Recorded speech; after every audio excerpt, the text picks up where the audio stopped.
नमस्कार, मी संचारी आकेरकर आणि टाईम महाराष्ट्राच्या कलाकार गॉसिपमध्ये आपलं स्वागत आहे. आत्ताच आपण उत्तर या चित्रपटाचा ट्रेलर पाहिला आणि आपल्यासोबत रेणुका मॅम आहेत. आपण त्यांच्याशी गप्पा मारणार आहोत. खरं तर या वर्षाच्या शेवटाला हा चित्रपट अगदी भावनिक मुलाच्या आणि आईच्या नात्यासंबंधीचा हा चित्रपट आपल्यासमोर येणार आहे. आपण त्यांच्याशी थोडक्यात गप्पा मारूया.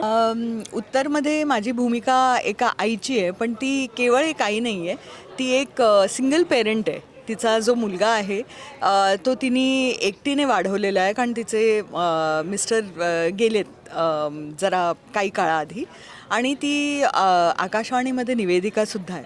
त्यामुळे एक वर्किंग वुमन जे आपण फार पाहत नाही मराठी चित्रपटसृष्टीत, तर तशी ती काम करणारी महिला आहे आणि खूप कणखर अशी आहे. आणि तरीही तिचं आणि तिच्या मुलाचं फार इंटरेस्टिंग नातं आहे, कारण मुलगा इंजिनिअरिंग करतो आहे, कॉलेज जातो, आणि त्याचे आणि तिच्यामधले संवाद जे आहेत ते खूप तुटक आहेत, कारण कुठेतरी तो शेअर फार करत नाही तिच्याबरोबर.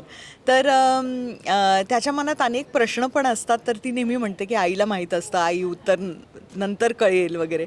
तर त्या सगळे काय प्रश्न आहेत आणि काय उत्तरं आई देते ते त्यावेळेला कळेलच. पण तू म्हणालीस तसं खूप भावनिक असा चित्रपट आहे.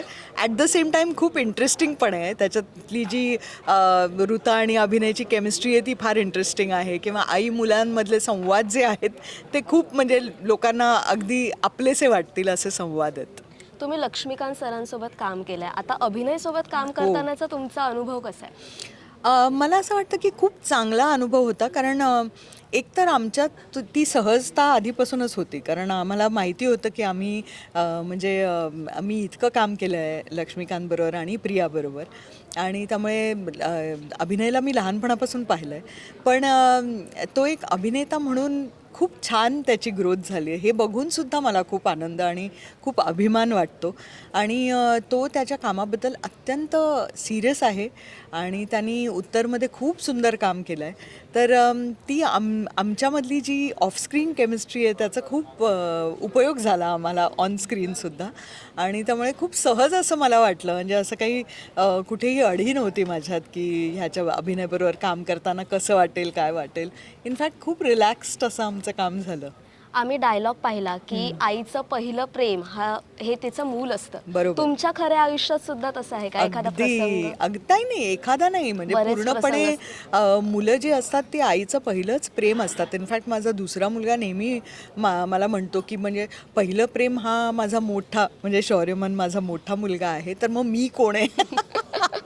मी दुसरा का? मी म्हटलं नाही, आईचं पहिलं प्रेम दोन्ही मुलं असतात, त्याच्यामध्ये आपण उजवं डावं नाही करू शकत.